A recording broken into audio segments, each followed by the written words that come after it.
আজকে তৈরি করেছি সুজি দিয়ে সেরা স্বাদের মালাই চপ বা মালাই চমচম। আজকের এই মালাই চমচমের জন্য আমি যা যা উপকরণ নিয়ে নিয়েছি, এখানে 1 কাপ সুজি নিয়ে নিয়েছি আর ছোট বাটির 1 বাটি গুঁড়া দুধ। বেকিং পাউডার দিয়ে দিয়েছি ছোট চা চামচের 1 চামচ। ভালো করে উপকরণগুলো মিশিয়ে নিতে হবে। এখন এখানে 3 চা চামচের মতো সয়াবিন তেল ব্যবহার করেছি। আপনারা চাইলে ঘি ব্যবহার করতে পারেন। এখন আবার উপকরণগুলো ভালো করে মিশিয়ে নিতে হবে। শুকনো ভাব যাতে না থাকে, তাহলে হবে না মিষ্টিগুলো। সুন্দর করে মেখে নিব আমি।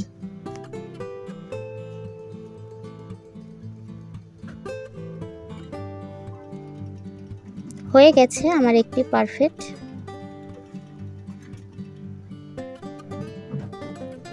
এখন এখানে আমি একটি ডিম দিয়ে দিচ্ছি। এখন এই ডিমটি দিয়ে ভালো করে আবার মেখে নিতে হবে। আপনারা ডিমটি আলাদা একটি পাত্রে ঢেলে ভালো করে ফেটিয়ে নেবেন। একটু একটু করে দিবেন, তাহলে আপনারা পারফেক্ট বুঝতে পারবেন যে কতটুকু আপনাদের ডিম লাগছে। যেহেতু আমার আইডিয়া আছে কতটুকু আমার উপকরণের মধ্যে কতটুকু আমার ডিম লাগবে, এর জন্য আমি একটি ডিম নিয়ে নিয়েছি। এইটাতেই আমার হয়ে যাবে। আপনারা আলাদা করে নিয়ে নেবেন। ভালো করে মেখে নিতে হবে, তাহলেই পারফেক্ট হবে। অনেকে আমাকে অভিযোগ করেছেন আপনাদেরটা নাকি শক্ত হয়ে যায়। যতবার আমি এই রসমালাইটা তৈরি করেছি সুজি দিয়ে, ততগুলোই আপনারা আমাকে এই কমেন্টগুলো করেছেন আপনাদেরগুলো শক্ত হয়ে যায়। কিভাবে আপনারা তৈরি করেন জানি না। আমি 2 মিনিটের মতো এটা রেস্টে রেখে দিয়েছিলাম যাতে শক্ত হয়ে যায়। দেখুন অনেক সুন্দর শক্ত হয়ে গেছে। এখন মিষ্টিগুলো তৈরি করে নিব। হাত দিয়ে শুধু মিষ্টি তৈরি করলেই হবে না, মিষ্টি তৈরি করার মতো একটি টেকনিক আছে, যেটা আপনাদের আজকে আমি শেয়ার করতে চাই। যখন এই মিষ্টিটি তৈরি করবেন, উপরে দেখবেন একটি তেলচে ভাব যে পর্যন্ত না আসবে, ততক্ষণ পর্যন্ত এভাবে ঘষে ঘষে ডলে ডলে মিষ্টিগুলো বানাতে থাকবেন। শুধু গোল গোল করে বানালেই হবে না। এই যে দেখুন আমার কিন্তু একটি তেলচে ভাব উপর দিয়ে চলে এসেছে। এইভাবে করে সব মিষ্টিগুলো আমি বানিয়ে নিব। সবগুলো দেখানো সম্ভব না, এর জন্য একটা আপনাদেরকে তৈরি করে দেখাচ্ছি। দেখুন কতটা ফিনিশিং হয়েছে, আর ফেটে কিন্তু যায়নি। এইভাবে করে সবগুলো আমি তৈরি করে নিব। সবগুলো তৈরি করে নিয়েছি। এই যে দেখুন এখানে 9টা মিষ্টি তৈরি করেছি। এখন চুলাতে একটি প্যান বসে দিয়েছি। এর মধ্যে 1/2 কেজি পানি ব্যবহার করেছি, মানে 1/2 লিটার। আপনারা একটু বেশি মালাই তৈরি করবেন, আমার কম হয়ে গেছিল। দুধ দিয়ে দিয়েছি 1 কাপ। যেই কাপের 1 কাপ আমি সুজির মধ্যে দুধ দিয়েছিলাম, সেই কাপ মেপে আমি মালাইয়ের জন্য 1 কাপ দিয়ে দিয়েছি। আপনারা চাইলে কম বেশি দিতে পারেন, এমনকি লিকুইড দুধ দিয়েও এই রেসিপিটি তৈরি করতে পারেন, মালাইটা তৈরি করতে পারেন। আর সুজির মিষ্টিটা খুব মালাই খায়, মোটা হয়ে যায়, এর জন্য একটু বেশি মালাই বানানোর দরকার ছিল। যে বাটি মেপে আমি 1 বাটি দুধ দিয়েছিলাম, সেই বাটি মেপে আমি 1 বাটি চিনি দিয়ে দিয়েছি। একটা এলাচ দিয়ে দিয়েছি ফেটে, যেহেতু ওইটার মধ্যে ডিম দেওয়া ছিল, সুজির মিষ্টির মধ্যে ডিম দেওয়া ছিল, এর জন্য আমি একটি এলাচ দিয়ে দিয়েছি যাতে ডিমের গন্ধটা না আসে। আপনারা অনেকেই কমেন্ট করেন, আপু ডিম না দিলে কি হবে না? আজকের এই ভিডিওতে আমি আপনাদের বলে দিচ্ছি, ডিম না দিলে এই রেসিপিটি হবে না, ডিম দিতে হবে। আর ডিম যদি আপনারা না বেশি পছন্দ করেন, ওই সুজির মধ্যে ডিম দিয়ে আপনারা 2টা 3টা এলাচের গুঁড়ো দিয়ে দিতে পারেন, তাহলে কিন্তু ডিমের গন্ধ আর আসে না। আর এই রেসিপিটা অনেকেই ভয় পাচ্ছেন যে ডিমের গন্ধ আসে কিনা। ডিমের গন্ধ কিন্তু আসে না, খেতে কিন্তু মিষ্টির মতোই লাগে। দুধগুলো বলক চলে এসেছে। এখন মিষ্টিগুলো আমি এক এক করে সবগুলো দিয়ে দিব। এখন মিষ্টিগুলো ডুবে রয়েছে যখন একটি বলক আসবে তখন মিষ্টিগুলো ভেসে একদম ফুলে ডুমুর ডুমুর হয়ে যাবে।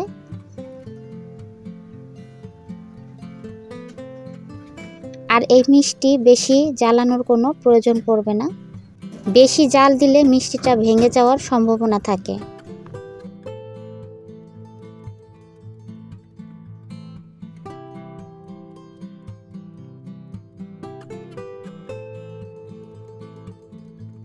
এখন ঢেকে দিব। বলক আসার অপেক্ষা করছি। বলক চলে এসেছে।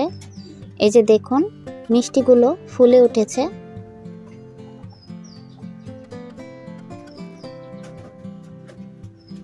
আর ভেসে উঠেছে।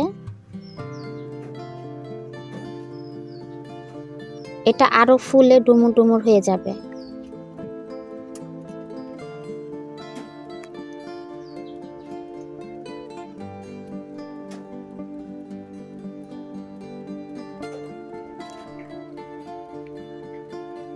এখন আবার ঢেকে দিচ্ছি আরেকটি বলক আসার জন্য। হয়ে গেছে। এখন আর আমি জাল দিব না, নামিয়ে ফেলব। এটা 5 মিনিটের মতো আমি ঢেকে রাখলে এটা ফুলে ডুমুর ডুমুর হয়ে যাবে। আর এইখানে মালাইগুলো দেখতে পাচ্ছেন, এই মালাইগুলো সব টেনে খেয়ে নিয়েছে।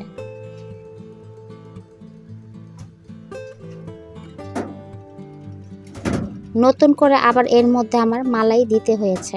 এর জন্য আপনাদের বলেছি আপনারা মালাইটা একটু বেশি করে বানাবেন। এই যে দেখুন 9টা মিষ্টি রয়েছে, একটাও ভেঙে যায়নি। আর কত সুন্দর নরম তুলতুলে হয়েছে, আর কতটা যে ফুলেছে সেটাও আপনাদের দেখাবো। দেখুন কতটা কিন্তু লোভনীয় হয়েছে। আর একটি আপনাদের কেটে আমি দেখাচ্ছি যে কতটা ফুলকো ফুলকো হয়েছে আর নরম হয়েছে, আর কতটা জালিযুক্ত হয়েছে। দেখে বুঝতে পেরেছেন যে কতটা ফুলকো ফুলকো হয়েছে, আর কতটা যে নরম জালিযুক্ত হয়েছে সেটাও আপনাদের দেখাচ্ছি। আপনারা শুধু কমেন্ট করেন আপনাদেরটা হয় না।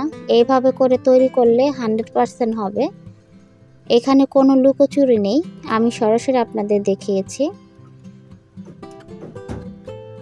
দেখুন একদম নরম তুলতুলে হয়েছে, ভিতরে একদম জালিযুক্ত হয়েছে। আর কতটা যে রসালো হয়েছে সেটা আপনাদের আমি হাত দিয়ে টিপ দিয়ে দেখাবো যে কতটা রসালো হয়েছে। এটা আরও ভিজানো থাকলে আরও নরম তুলতুলে হয়ে যাবে। এখনই অনেক নরম তুলতুলে হয়েছে। আর কতটা যে রসালো হয়েছে সেটা আপনাদের দেখাচ্ছি। এটা রস খেয়ে কিন্তু আরও মোটা মোটা হয়ে যাবে। এখনই কতটা মোটা মোটা হয়ে গেছে। এই রেসিপিটি যতবার বানিয়েছি ততবারই একদম আমাদের ঘরের কারাকারি লেগে গেছে, এতটা মজা হয় এই রেসিপিটি।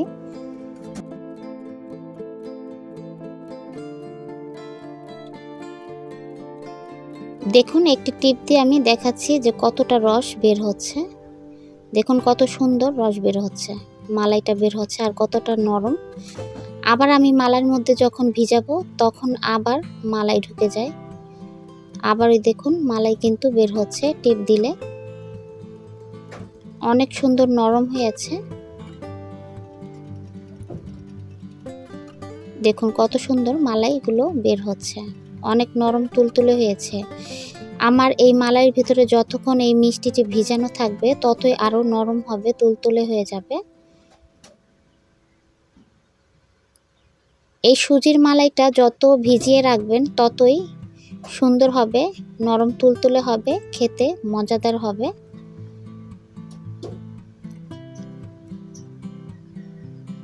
দেখুন কতটা জালিযুক্ত হয়েছে আর একদম নরম তুলতুলে হয়েছে।